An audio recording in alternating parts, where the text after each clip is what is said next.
Connecticut in the battle against the opiate epidemic. The U.S. Senate has approved a bipartisan opioid bill that will bring about $30 million for the battle to our state. Chief Political Correspondent Mark Davis joins us live with more on this. Mark. Hi, Anna Scott. Good evening, everyone from the Hartford newsroom. First thing this big grant will do is pay for 10,000 doses of Narcan, the overdose reversing drug, and it will greatly expand the recovery coach program. Every hospital emergency room is now seeing overdose victims. In fact, they have been reported in every city and town. A growing number of emergency rooms here in Connecticut now also have a recovery coach on call. 42-year-old Katie Siqueira is one of them. She has been a recovery coach for 3 years. She's been a recovering addict for 10. Establishing that strong connection and meeting them where they're at. So we're not pushing somebody, we're not telling them what they need, we're asking them what they think that, what would be a good plan for them.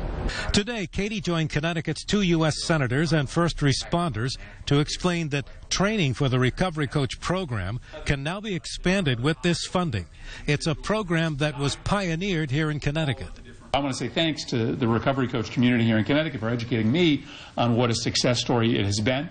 And my hope is that we have modeled a kind of program that now states all across the country can apply for funding for. Medical experts say the state is headed for another 1,000 overdose deaths this year. For every one of those deaths, there's at least 30, possibly more, people who are showing up in emergency rooms with infections or medical complications of substance use disorders. I'm able to have that conversation, build that relationship with them, and support them in some type of small step towards recovery. Now, this law passed by the Senate this week also includes funding for new inspection procedures at the U.S. Post Office to intercept drugs coming from overseas, like the one that caused all those overdoses on the New Haven Green. Live from the Hartford newsroom, Mark Davis, News 8.